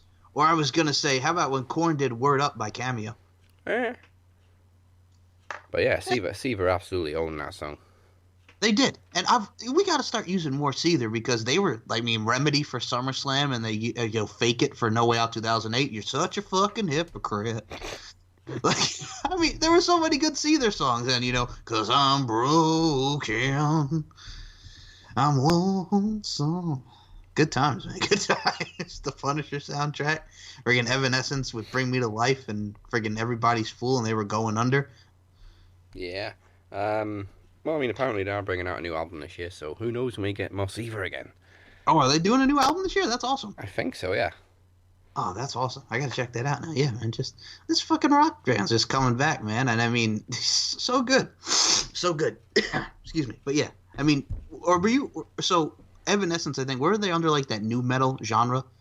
Yeah. You know, okay. Like, I gotta say, some people hate on new metal, but I'm like, don't hate on new metal. There's a lot of good new metal out there. Yo, motherfuckers, new metal was my childhood. Look at you just talking about you motherfuckers knew it was because we had a lot of new metal. We had a lot of you see there's what was Linkin Park new metal? Was yeah, Linkin Park? I would say they were pioneers of new metal. Okay, yeah, because I was about to say because I knew Linkin Park is rock, but I'm like, would they fall under the new metal genre as well? Which yes, originally yeah, and then of course they just branched out into all these different genres. But they're which is what I loved about them. Yeah, still the fucking. I've got to that age. In my day, we had bands like this. Okay, now I'm gonna be 27, and how old are you now? 29. Okay, so you and I are both. We're not to hey you kids get off my lawn, but we are in the. Hey kids, listen to this. Yeah, we're in that genre, and I think because it's like you see what we have now, and everything's so internet oriented. It's just like fuck off. Listen to this. Yeah. Yeah, but we're there. We're not to, hey, you kids get off my lawn, but we're like, hey, kids, listen to this. And that transitions into wrestling as well. When you go, hey, kids, we had Stone Cold, we had The Rock, we had Undertaker. Yep, absolutely. We had the Attitude Era, and then Vince Russo, bro, will tell you about the Attitude Era, and that it was all him, bro. That's after he criticizes people for believing in wrestling. Okay, and this motherfucker who's in his 50s watches fucking Teen Mom on MTV, and he's criticizing everybody. Really? Yeah, and he does and I like her, and she's had problems, and she's actually a former wrestler. She had a stroke, actually, not to be honest with you, I think not a lot too long ago. Noel LaGrasso, who was Big Vito's wife, actually used to be an independent wrestler, and actually pretty talented. She wrestled in on the Northeast a lot. Big Vito's cool, too, even though, Big Vito in a dress. Yeah. Big Vito in a dress. And him and Vince Russo are buddies, but I'm like, her and Vince Russo have a show called Spilling the Tea, and they talk about Teen Mom, and I'm like, you're a 50 grown-year-old man. Now, I understand it from the woman's point of view. If a woman wants to watch Teen Mom, God bless them. But you're a 50-year-old grown man talking about Teen Mom, and you've had people, I guess, from Teen Mom on your show. But I'm just like, you're criticizing wrestling fans when you watch Teen Mom. How fucking hypocritical is that? God help anybody who watches Teen Mom. But yeah, Vince Russo talking about, bro, I'd rather watch Teen Mom, bro, and these storylines and the characters. Vince, what is the characters on Teen Mom? It's unfit teens and unfit parents that are fucking up their child's life and who shouldn't have kids. That's the premise of Teen Mom. Yo, bro, I'm still waiting for Hannah Montana to make a comeback, bro. Bro, when Billy Ray Cyrus was on Hannah Montana and he was doing what he was doing, bro, they were singing the songs, bro, and in the daytime she was going to high school, bro, and then at night she's singing her songs, bro. You got the best of both worlds, bro. I gotta say, that Hannah Montana, woo. And then they had The Rock and John Cena coming in and they fucked the whole thing up, bro. Yeah, because they had tied in that wrestling, bro, and everybody knows, bro, that I hate wrestling, bro. I think it's the complete and utter crap, bro, because I don't curse, bro, but I could say crap because that's a minor curse word, bro. And, the whole thing, bro, just bringing in the wrestling, nah, man, no, I want to hear some more Hannah Montana. I hear that Miley Cyrus, bro, can't be tamed, bro. You know what I'm saying, bro? I'm going to see you again, bro. Bro. That fucking Hannah Montana. Somebody put on some High School Musical, bro. We're all in this together, bro. Are you shitting me? Get some Disney Channel, bro. In your life, bro. Mr. Cornett, care to comment? That goddamn son of a bitch motherfucking 50-year-old man watches Teen Mom. Goddamn stupid motherfucker watching goddamn Teen Mom. What the fuck is wrong with you? I'm just sitting here trying to go back to Dairy Queen and order double cheese, double Y, get the burgers, bro. And then you fucking talk about, oh God, he's got me doing it, son of a bitch, bro. Yeah, so I mean, Jim Cornette. There you go. Flashback to our classic episode. Can you impersonate Jim Cornette? Fucking awesome, man. That guy. Oh, and you know what's funny? Impact put that match with Stone Rockwell and that fat ass who I don't even remember his name was, that Cornette. It's going on about doing that. Stupid motherfuckers, goddamn, he's so fat. This is what these motherfuckers at Impact think is good. And a motherfucker dressed like Indiana Jones. What the fuck is this shit? Goddamn. And whatever Jim Cornette was saying, he was going on about Vince Russo. Joey Ryan, you're goddamn cancer of the motherfucking industry. What the fuck do you do besides shake your dick? You remember that goddamn Kenny King, the no good line, motherfucker? Mr. Shake Your Dick himself working as a motherfucking Chippendale. Didn't give a fuck about the business. Fuck him. You know what he said about Kenny King the whole time? In case you haven't realised, people, Jim Cornette's a very happy man. Oh, yeah. Well, no, he legit went on for Kenny King, the way he left Ring of Honor. I know, he loves to rant. Oh, but yeah, because the way he left Ring of Honor to go to Impact, and, well, TNA at the time, when he went to Impact the first time before he was... Was Cornette still an authority figure in Ring of Honor at the time? Yes, yeah. Because that was when him and Rhett Titus... The All Night Express beat the world's greatest tag team, Shelton Benjamin and Charlie Haas. And I think Kenny King was just not listening or just being a dickhead that Kenny King is. And the fact that he... Go ahead. You just made me realize that a perfect match for WrestleMania. Go ahead. The best tag team in the world versus the world's greatest tag team. Oh, yeah, man. Well, Shelton, somebody get Charlie Haas out of hibernation. Call Charlie Haas out of retirement, please. Shelton, give him a call. Yeah, there you go. But I mean, yeah, just the whole thing with Kenny King, because like legit, he was a Chippendales dancer, so that did improve because that was his main job. He really was. To shake your dick. And he was. If you don't believe me, it's on Legends House. It is, and he was on The Bachelor, which don't even get me started about that because I'm going to tell you something about The Bachelor after this show. Just go ahead. We'll just see it to the end here. That's fucking up there with Teen Mom. Okay. Well, the next time we bring you a championship special is April 6th as we present Promo Mania 4. It's Butcher versus Blackbane for the promo championship, and also Mike will be defending the Knowledge Championship as he hopes to complete 365 days this time as the Knowledge Champion. I'm sorry. You're going to challenge? No, I'm going to channel my inner Phoenix and say I'm going to get 365 this time, but you see with me, I'll actually do it, so yeah. Oh, shots fired, Phoenix. Woo!